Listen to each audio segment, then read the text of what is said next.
cosa, ¿no? Yo voy a hacer una actualización de la terapia MDR, que en los últimos posiblemente 2 años ha sufrido de mucho FOMO, que se usa la palabra en las finanzas y la inversión, que es el Fear of Missing Out, porque ha salido el príncipe Harry con Oprah haciendo MDR, ha salido Sandra Bullock, pues, otros artistas, ¿no? Y bueno, pues la terapia MDR creo que es interesante. Posiblemente la última vez que escuchamos de MDR en una de estas sesiones habrá sido en 2014, algo así, ¿no? Entonces espero que les guste y les interese. Voy a empezar con qué es la terapia MDR. Entonces, la terapia MDR, sus siglas vienen por Eye Movements for Desensitization and Reprocessing. Fue creada en 1987 por Francine Shapiro. Ella dice que lo descubre por casualidad, mientras va caminando en un parque o en un bosque. La habían diagnosticado con un problema de cáncer y que está moviendo los ojos. Yo la primera versión de la historia la tenía como que estaba viendo a unos niños jugando. La última en el libro es que está viendo hacia enfrente y hacia, ¿no? O sea, cercano y lejano, y que eso nota que la cambia. No hay mucha controversia si fue así o si fue el doctor Grinder quien le pasó el tip de cómo hacerlo con una amiga, y que de ahí ella se sale de trabajar con el doctor Grinder y hace MDR, ¿no? Sea como sea, pues ha sido una gran aportación para la humanidad, y creo que esa es la misión de esta sesión. La terapia MDR está centrada en trabajar sobre las memorias traumáticas y los síntomas de estrés asociados a ellas, por lo menos en su inicio. Su parte más controversial es el uso de la estimulación bilateral alternada, que inicialmente, como lo dice su nombre, pues son movimientos oculares. Es un movimiento que va de un lado al otro del hemisferio, ¿no? El modelo terapéutico del MDR consta de 8 fases, ¿no? Donde entonces viene la entrevista, donde se hace un plan de trabajo y ya entonces se empieza a trabajar en cada una de las memorias. Es un modelo de terapia ecléctico, contiene elementos de diferentes tipos de terapia. Por ejemplo, de cognitivo-conductual, tiene cosas del modelo psicodinámico, porque se habla de la infancia y cómo ha afectado estas experiencias en la infancia, en nuestras respuestas en el presente, y está basado en la experiencia, centrado en el cliente. El modelo teórico original, creado por Francine Shapiro, propuso un modelo de procesamiento de información a estados adaptativos. Este modelo propone que las experiencias negativas del pasado, conforme se van trabajando y se van procesando, reprocesando, se fusionan con elementos del marco cognitivo y emocionales que terminan siendo positivos. Entonces, la explicación que le damos a los pacientes es: estas memorias dolorosas del pasado se quedan congeladas en unas redes neuronales, congeladas en el tiempo. Conforme las vas trabajando, se conectan a la red de experiencias, ¿ok? Y por eso es que eventualmente cambian a positivo. El componente clave de la terapia MDR es muy simple en su concepción. Tiene 8 fases, pero durante 2 fases hay algo muy importante, que es mantener la atención en la memoria traumática mientras al mismo tiempo se recibe la estimulación bilateral alternada. ¿Ok? De manera hipotética, se propone que la estimulación bilateral alternada puede desbloquear los centros de reprocesamiento de información, y esto crea una conexión entre la información adversa previa y la respuesta actual normal no traumática, lo que les decía, ¿no? Esta explicación que damos, que es parte de lo puramente teórico. La información está en redes de trauma y se asocia a redes de experiencia. De manera hipotética, se propuso que la estimulación bilateral, o BLS, algunos otros artículos lo van a ver, le llaman BAS también, genera una respuesta de relajación y una serie de respuestas fisiológicas que cuando se conectan con información de las experiencias adversas previas, genera nueva información que es funcionalmente integrada. Entonces, porque esto sí se puede observar, y de hecho se comenta en uno de los artículos que voy a mencionar al final, es si tú recibes estimulación bilateral alternada, que puede ser con movimientos oculares de un lado al otro, puede ser con audio, un sonido que va de un lado al otro, o táctil, que es golpes o toques de cada lado del cuerpo. Si no estás observando información traumática, lo que sucede es que te relajas. Cuando crearon la terapia, se hicieron 3 hipótesis sobre el funcionamiento pues que fueron propuestas alrededor de 1996-1997, cuando empezaron los primeros estudios y veían que sí funcionaba, o sea, 10 años después, ¿no?, de que empezó. Además de una más reciente que fue mencionada en el 2019 por Eric Chamberlain. Estas teorías han ido tomando forma gracias a la investigación que se ha realizado desde que existe la terapia MEDER. Y esta es una figura interesante de este primer artículo que les voy a hablar, que es un artículo de qué ha pasado en los 25 años de MDR, ¿no? O sea, como que inclusive los mismos autores muchas veces dicen, es una terapia relativamente reciente, pues ya tiene 30 años, ¿no? O sea, no está tan reciente, pero es muy interesante ver en este análisis, en esta búsqueda que ellos hacen en PubMed, cómo la investigación empieza a subir y después del 2010, 2007, de hecho, ya empieza a ser mantenido. Esto yo les hice la búsqueda y este es el artículo del que estamos hablando que hacen en España, de cómo ya hay un montón de investigación, ¿no? O sea, 20 artículos al año. Entonces es muy interesante. La primera hipótesis de cómo funciona es que la estimulación bilateral aumenta la conexión entre los 2 hemisferios cerebrales y de acuerdo con este modelo los síntomas de estrés postraumático se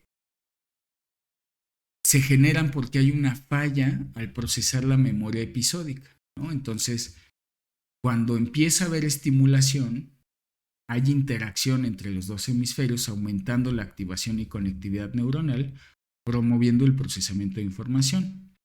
Entonces, facilita la inclusión de la memoria episódica en la memoria semántica. Parece bien interesante que en este artículo, cuando mencionan esta primera hipótesis, ellos dicen, pero esta igual y no se demuestra porque los estudios de electroencefalograma, posiblemente porque está hecha en el 2018, ahorita van a ver los estudios del 2019, 2020, hay uno del 2021, no, 2020, sí, ¿no? O sea, hay varias áreas del cerebro que se encienden o se activan cuando hay estimulación bilateral. Pero ¿a qué se refiere con esto de que se integra la memoria episódica con la semántica? Pues bueno, lo que sucede es que la memoria semántica es el qué, mientras que la episódica es cuándo y dónde. Entonces, se cree que lo que empieza a suceder es que esto que nos hace reexperimentar y acordarnos de cosas muy específicas, este precepto teórico de que está en trauma, se integra en este tipo de memoria que ya se queda más como una experiencia. La segunda hipótesis es que los movimientos oculares generan respuestas fisiológicas parecidas a las que suceden durante el sueño REM, de movimientos oculares rápidos. Este modelo se basa en que la integración de la memoria episódica con la semántica, lo mismo que vimos en la diapositiva anterior, ocurre durante el sueño, ¿no? Y entonces, pues también, ¿no? Puede ser que así sea, aunque no hay movimientos oculares rápidos y aunque pareciera que hay esta asociación, pues sí, y la pregunta es entonces, ¿por qué también sucede con el sonido y con lo táctil? Porque por esta hipótesis durante mucho tiempo se pensó que solo podía funcionar con los ojos, con movimientos oculares. La tercera hipótesis es que la estimulación bilateral induce una tarea atencional exigente que tiene un efecto de desgaste sobre la memoria de trabajo. Y como la memoria de trabajo tiene una capacidad limitada, la doble tarea atencional de mantener el contenido traumático en la mente y sus características asociadas activas, o sea, las estoy viendo y sintiendo activamente, mientras que al mismo tiempo me concentro en la estimulación bilateral, la calidad de los recuerdos traumáticos reduce la intensidad de la memoria episódica, ¿no? Se desgasta la memoria de trabajo y entonces lo que yo les explico es, tú tienes un librero que quiere reordenar la información y una mesita que es la memoria de trabajo, pones los libros en la memoria de trabajo y cuando se llena esa mesita, pues tú tienes que decidir o los tiro, ¿no? O los dejo en una caja para donación o los vuelvo a acomodar, pero de una manera, de una nueva forma, ¿no? Esta se cree que es válida. De hecho, todas tienen una parte de validez y finalmente no sabemos a ciencia cierta cómo funciona y esa es la idea de esta clase también decirles, pues no sabemos a ciencia cierta cómo funciona, pero sabemos que funciona y sabemos que hay áreas cerebrales asociadas a todas estas hipótesis que se están activando, ¿no? Y la cuarta hipótesis es que el MDR facilita el procesamiento predictivo de la memoria traumática al superar el sesgo contra la exploración y la acumulación de evidencia. Entonces, el MDR lleva la memoria traumática a un estado activo de reexperimentación. Lo estoy recordando y lo estoy sintiendo. Las respuestas defensivas y o la baja precisión sensorial impiden la acumulación de evidencia para probar las predicciones de la memoria traumática en el presente.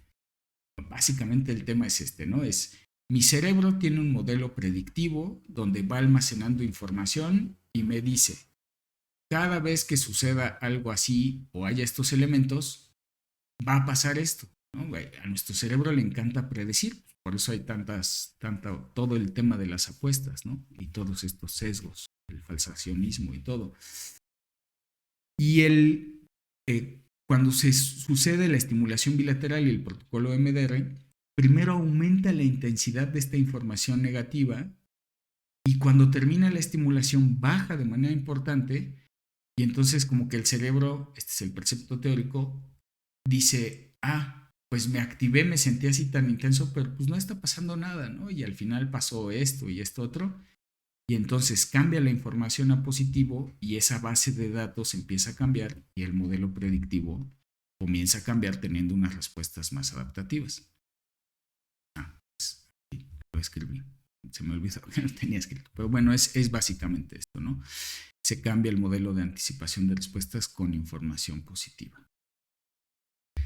Y bueno, está bien toda la teoría que existe y que se ha creado y a mí me pasa que se lo explico a los pacientes, a la gente, pero siempre es, ok, pero ¿funciona la terapia MDR?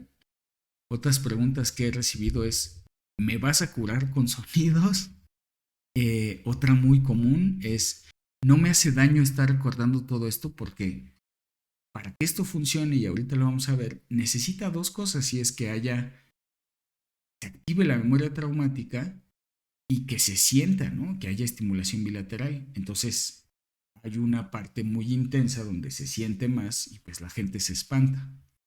O luego también la última, más con todo el movimiento de meditación y manifestación y todo esto que no lo critico, está bien, pero a veces no trabajan en elementos que están ahí porque les da miedo que lo vayan a traer, ¿no? Entonces, pues no quiero trabajar en esto porque lo voy a traer. Yo les digo, pues sí, pero está grabado en tus redes de memoria y te está activando y te está haciendo disfuncionar.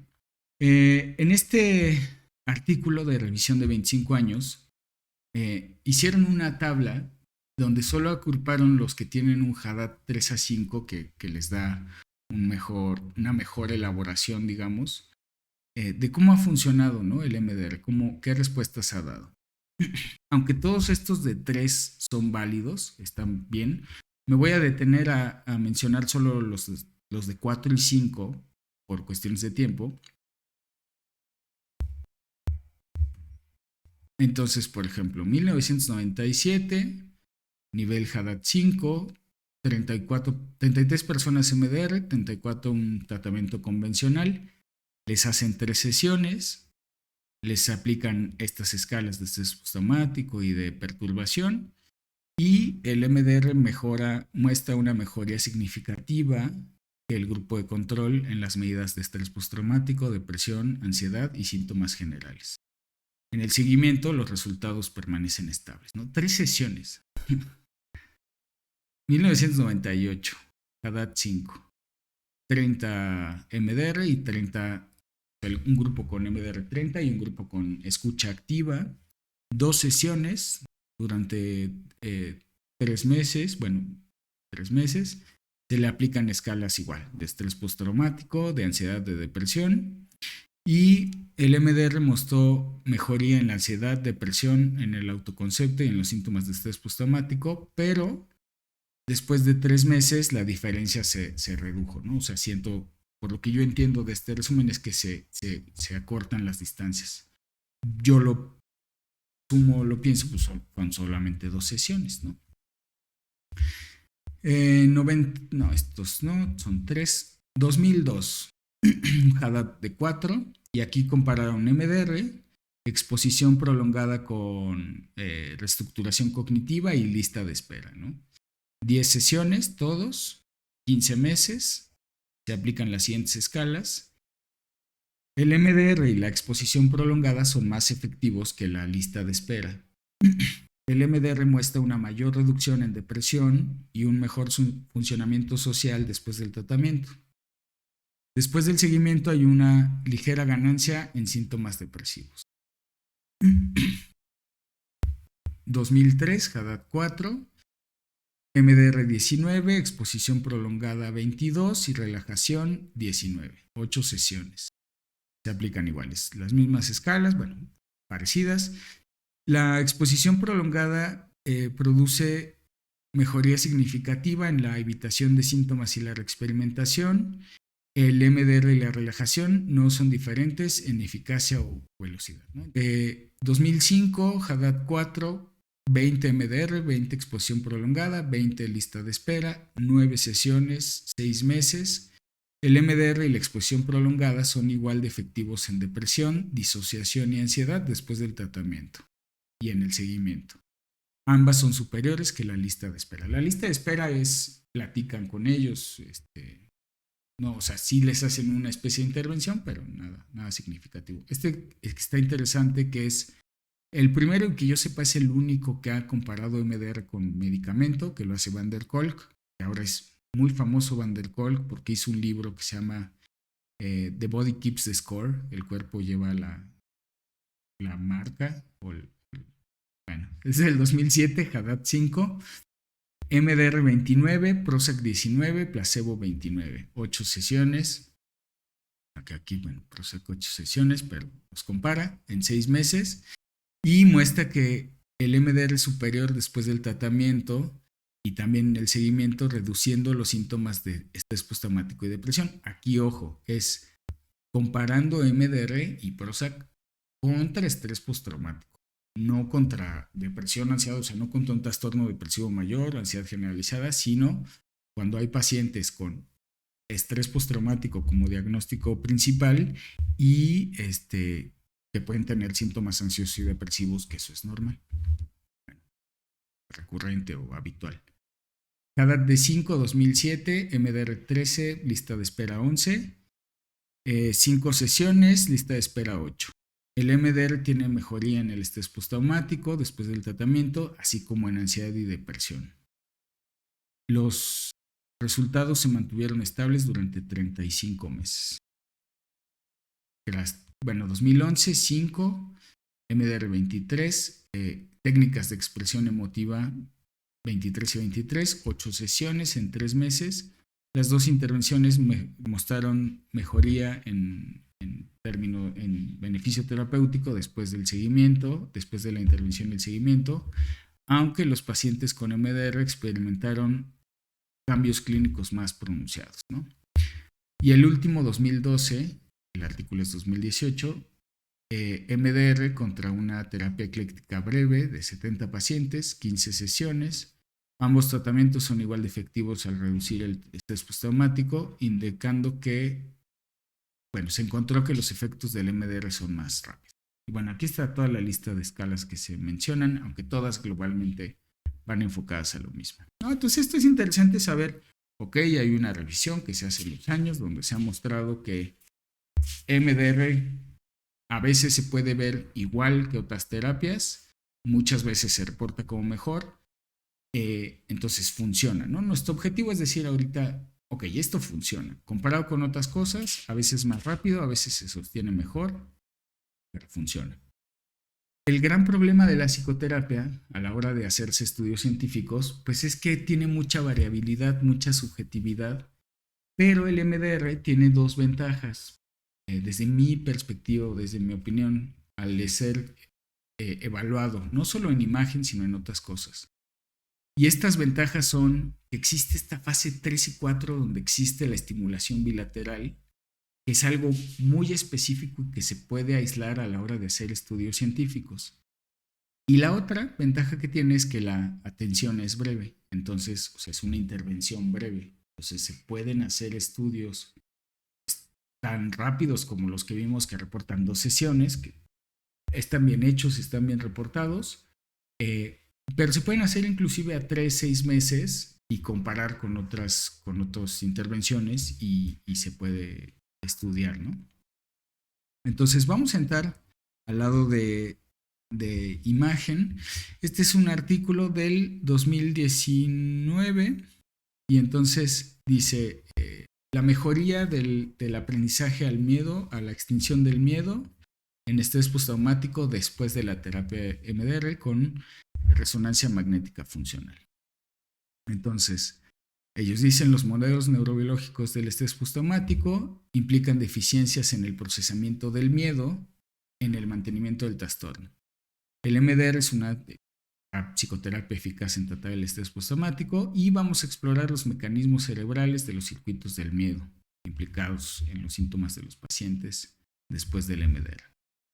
36 pacientes con estrés postraumático se asignan aleatoriamente, unos MDR, otros esta lista de espera que reciben una terapia de apoyo, o sea, pláticas para ellos. Y estos pacientes se sometieron a un paradigma de condicionamiento y extinción del miedo conductual durante la resonancia magnética funcional. En el grupo, bueno, los dos grupos se escanearon al inicio del estudio antes del MDR y una semana después. El grupo igual fue escaneado al inicio y en los mismos intervalos que el grupo de MDR. ¿Y qué encuentran? Pues en el grupo de MDR, después del tratamiento, las respuestas de miedo en la extinción tardía fueron más bajas que antes que la terapia.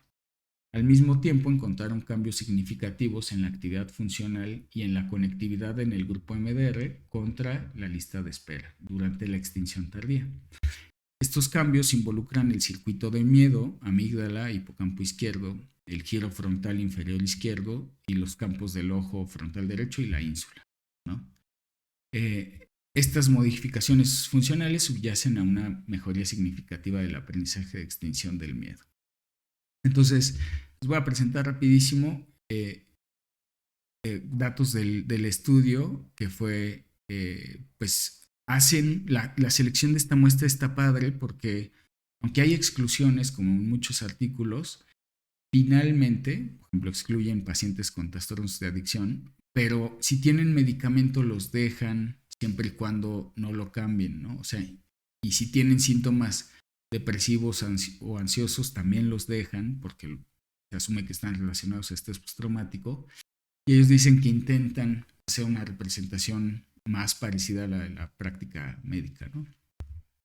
Se hace el escaneo antes, durante y después. Y aquí está, ¿no? Les hacen esta parte de las escalas de trauma, de eventos adversos y depresión de Beck. Y sí se nota, ¿no? Lo que habíamos visto en los otros, pues que hay una diferencia en la respuesta clínica sobre el estrés postraumático en MDR.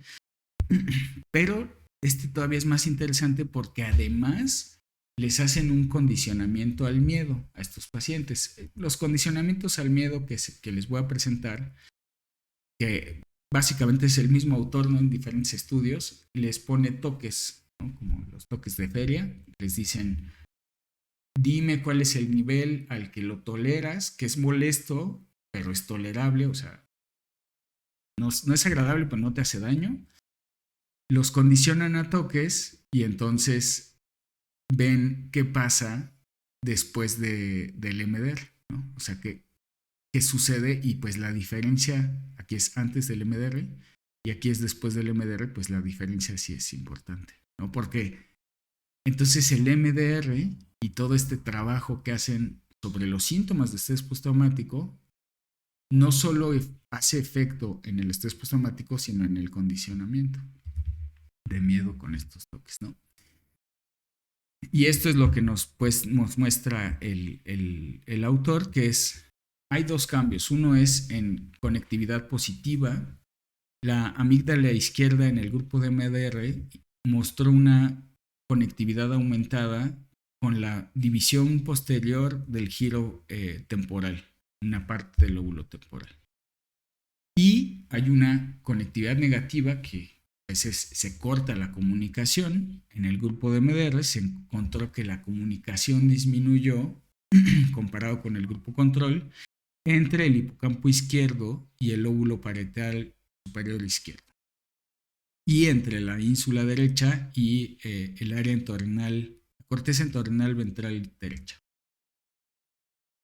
Entonces ellos dicen, bueno, pues hemos demostrado que hay cambios en los patrones de conectividad después del MDR, ¿no?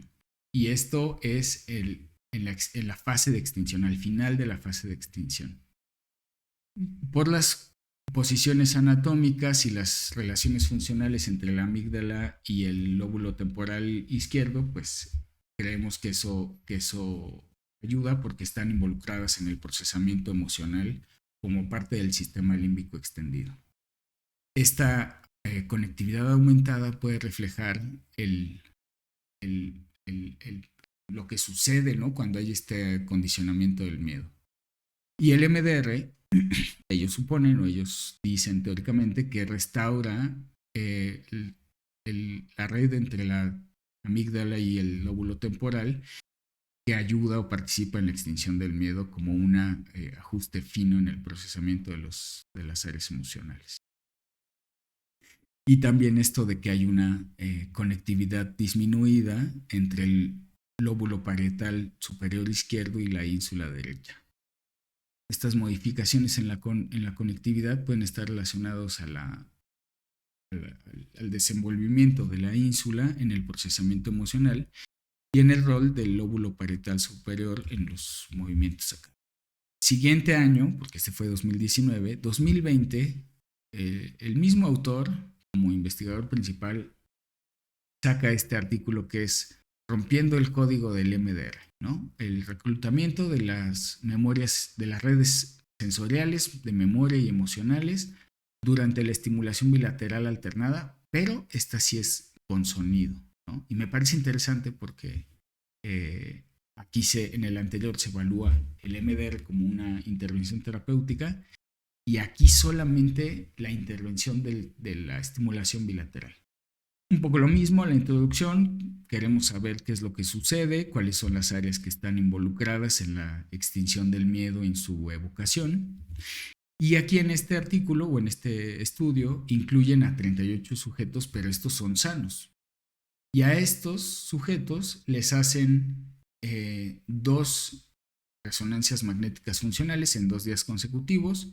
En el primero hay 2 condicionamientos de miedo y extinción, con y sin estimulación bilateral, que lo hacen de una manera contrabalanceada para que sea parejo, digamos, que no haya sesgos. Y en el segundo día solamente la extinción de miedo. Y entonces ellos nos dicen pues que hay una activación significativa cuando hay estimulación bilateral alternada, que cuando no lo hay, en la extinción temprana, en las áreas de auditivas bilaterales, en el precuneo derecho y en el giro frontal superior izquierdo. Y que esto es interesante, el mismo patrón se encontró al siguiente día. Aumenta la conectividad y en los 2 giros temporales superiores, en el precuneo y en el giro frontal medial. Una serie de estructuras que están involucradas en la integración multisensorial, controles funciones ejecutivas o control ejecutivo y procesamiento emocional, saliencia y memoria. Entonces otra vez, ¿no? Que sí se activan redes neuronales o áreas cerebrales significativas que tienen que ver con estos temas. Y este es el protocolo de cómo fue el entrenamiento, la habituación, el condicionamiento de la extinción, y aquí es la evocación de la extinción. Y bueno, pues lo mismo, ¿no? Encontramos activación en la extinción y en la evocación. La estimulación bilateral alternada aumentó una conectividad funcional entre los dos giros temporales superiores, el percúneo y el giro frontal medial. Bueno, esto es lo que ya les dije, una serie de estructuras integradas en la integración multisensorial, control ejecutivo y procesamiento emocional.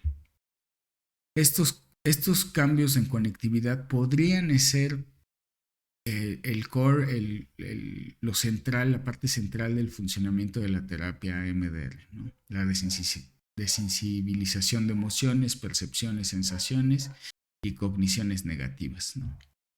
Y aquí nos muestran una imagen de cómo existen estos cambios en la conectividad. Entonces, arriba vemos la fase de extinción de aprendizaje de extinción del miedo. Entonces, el temporal superior con el frontal medial y la ínsula, que son las más significativas, y en la evocación de la extinción del miedo, que este es bien interesante, se dan cuenta que aunque no hay estimulación bilateral, está interesante. En la segunda toma de resonancia magnética funcional, vuelven a checar qué pasa, pero ya no hay estimulación bilateral. Y se dan cuenta que se activan estas áreas cerebrales cuando ya no hay activación, ya no hay estimulación bilateral alternada. Como si el cerebro aprendiera, ¿no? Que ante esos estímulos tiene que activar estas áreas relacionadas. Pero aquí mencionan algo bien interesante, que es que se los dije hace rato, se los mencioné hace rato, que es la estimulación bilateral alternada depende de que haya una carga negativa de memoria negativa emocional para que entonces suceda, ¿no? O sea, entonces si no hay estimulación, si no hay algo negativo, no sucede mucho. Y este último, donde aquí también el autor, que era principal notos, pues ya es coautor. ¿Cómo está involucrado el cerebelo en la eficiencia del MDR? Un estudio por PET para ver la conectividad metabólica. Me llamó la atención ver este tema del cerebelo. Sinceramente, yo no lo conocía, ¿no? Y ellos dicen, bueno, pues en un artículo reciente hablamos de cómo está involucrado el percúneo, el metabolismo del percúneo después de la terapia MDR en pacientes militares que tienen estrés postraumático. Y vamos a checar los cambios metabólicos después de este tratamiento, ¿no? Entonces, para no quedarnos así como, bueno, un estudio anterior, pues, ¿cuál es el estudio anterior? El estudio anterior es este, de mayo del 2019, y cómo está involucrado, ¿no? Entonces, estos veteranos de guerra, lo que ellos hacen es que les ponen realidad virtual, los miden antes y después del MDR con la misma exposición de realidad virtual, ¿no? Y entonces dicen la actividad metabólica en el percúneo se aumentó después de la terapia MDR y se correlaciona con la mejoría clínica. Pero más aún, la actividad metabólica del percúneo antes de la terapia predecía la mejoría en los síntomas de la escala PCLS después del MDR. Y dicen, hay una conectividad disminuida después del MDR entre el percúneo y dos áreas significativas en el cerebelo. Esto va más allá de mí, sinceramente, que es el crus 1 bilateral y el lóbulo cerebral 6, ¿no? Más aún, el metabolismo cerebral alto antes del tratamiento estuvo asociado con mejoría en los síntomas clínicos de estrés postraumático, ¿no? Entonces ellos decían, bueno, pues si hay así lo entiendo, ¿no? Que hay mientras mayor metabolismo cerebral, ellos podían predecir que sí va a ir mejor con el MDR, ¿no? Entonces dicen, el cerebelo posterior y su conectividad metabólica con el precúneo están involucrados en la eficacia clínica del MDR en el estrés postraumático. Todos los participantes no tuvieron síntomas de estrés postraumático al final del MDR, que fueron unas 7-8 sesiones por estas escalas, la típica o la tradicional de estrés postraumático, en comparación antes y después, ¿no? Se encontró esto de la disminución de la actividad, es básicamente lo mismo, y aquí nos muestran las imágenes, ¿no? De cómo estos cambios que suceden en el precúneo y en el cerebelo, ¿no?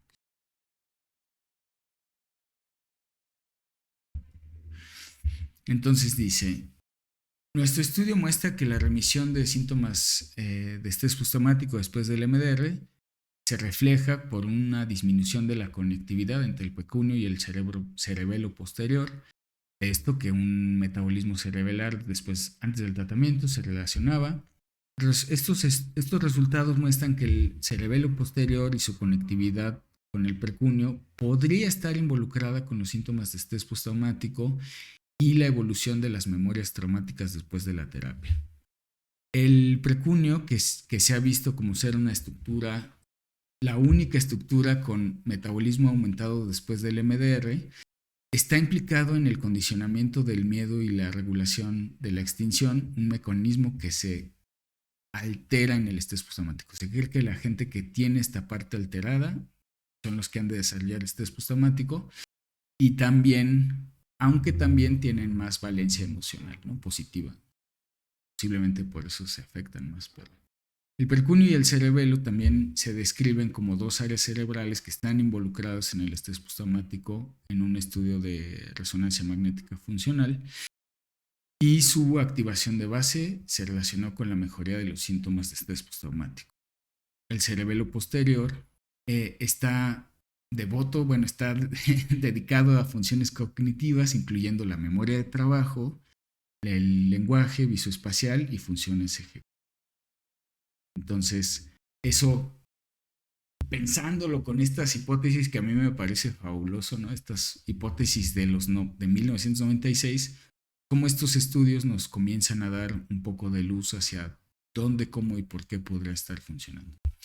Entonces, conclusiones personales, ya para terminar, es que el MDR ha sido objeto de estudio continuo tenido por la eficacia clínica que ha tenido, ¿no? O sea, pues estos estudios de neuroimagen, lo que les decía, han mostrado algunos cambios en hipótesis iniciales, y lo que para mí es muy prometedor es que la parte interesante de decir, cuando unes memorias dolorosas que te activen, que se sientan en el cuerpo, que es este libro de Van der Kolk, si tú lo sientes en el cuerpo cuando recuerdas eso del pasado y le agregas estimulación bilateral, puede cambiar la respuesta a la psicoterapia.